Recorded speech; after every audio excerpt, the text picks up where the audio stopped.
Isn't anxiety a dreadful thing? If you know someone that suffers from it, then you'll know exactly what I mean, because it is so misunderstood. It has devastating effects on people's lives. And the assumption often is that people could pull themselves out of anxiety if they really wanted to. But of course, that's not the truth at all. If you've got anxiety, you've got it.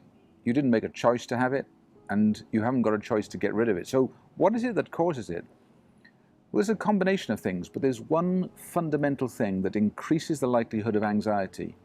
And that is when your brain is getting information from your senses that it doesn't understand, it makes you anxious, it makes you stressed. So the coordination of all of our senses at any time is critical to us feeling relaxed and not anxious at all. Let's take, for example, those that are frightened of heights. It's quite a common problem. But what's going on? The brain is getting lots of information that it cannot work out.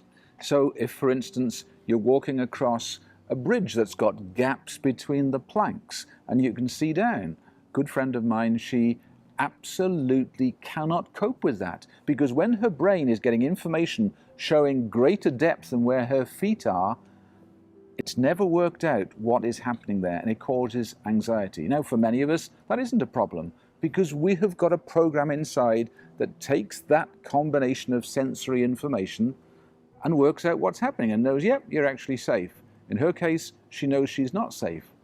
So that's just one example. When your brain has a combination of sensory information coming in, and it can be visual, what you see, what you hear, what you smell, or even what you taste, it confuses the brain if your program doesn't cope with that particular combination. It causes anxiety.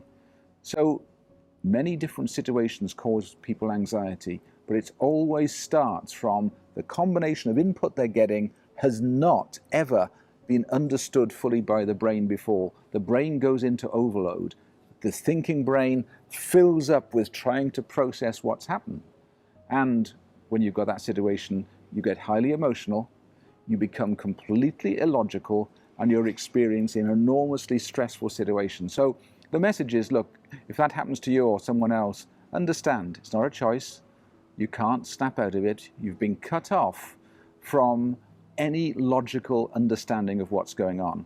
So saying to them, pull yourself together, is absolutely a waste of time. What they need is understanding, patience, until they get over it.